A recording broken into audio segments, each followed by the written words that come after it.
Hallo julle, ek is Mariska van Wen Wiskunde en vandag gaan ek julle leer hoe om 'n stomp of 'n skerp hoek te meet met 'n gradeboog. Daar is 4 stappe wat jy gaan volg om hierdie meting vir jouself makliker te maak. Stap 1: maak 'n kolletjie waar die 2 lyne ontmoet. Stap 2: trek die lyne verder sodat dit in die gradeboog se buitekant raak. Stap 3: kies een lyn en trek 'n pyl aan die einde van daardie lyn. Stap 4: hierdie lyn met die pyl aan gaan nou vir ons wys watter nul op die gradeboog om te gebruik en nou kan ons die hoek meet. Stap 1: ons gaan hierdie stomphoek vat en eers ons kolletjie maak met die rooi waar die 2 lyne ontmoet. Nou gaan ons die lyne verder trek sodat hulle aan die kante van my gradeboog raak. So verleng daai lyn en verleng hierdie lyn.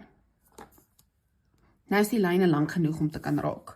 Stap 3: kies een lyn en trek 'n pyl aan die einde van daardie lyn.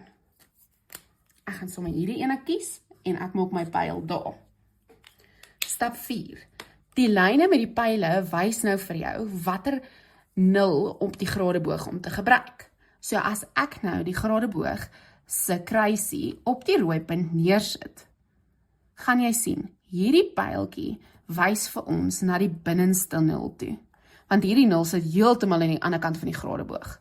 So as ons die binneste nul gebruik en ons gaan al die pad rondom tot by hierdie lyn, gaan ons sien, hy val presies tussen 120 en 130 grade, so die hoek waarna ons hier kyk is 125 grade. En daar het jy jou stomphoek gemeet. Kom ons doen dieselfde met ons skerphoek. Stap 1 is ons gaan die kolletjie maak waar die 2 lyne ontmoet.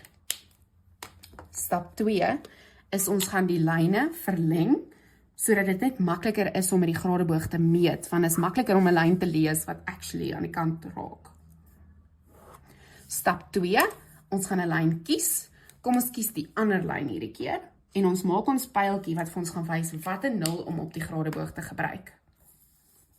Nou sit ek weer my gradeboog se kruis bo op die rooi kolletjie neer en hierdie pyl hier wys vir ons na hierdie nul toe. Hierdie nul sal julle sien is heeltemal amper uit die video uit, so ons gaan aan die binnekant werk. So as ons afgaan met die gradeboog tot hier, sien ons hy val tussen 40 en 50 grade. As ons mooi gaan, dan is hy presies in die middel. So ons kyk hier na 'n 45 grade hoek.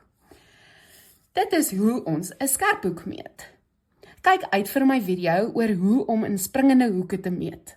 Onthou, om hierdie proses vir jouself makliker te maak, oefen met hierdie 4 stappe. Post jou vrae sommer onder in die comments, dan kan ek terugkom dalk met 'n antwoord of selfs nog 'n video.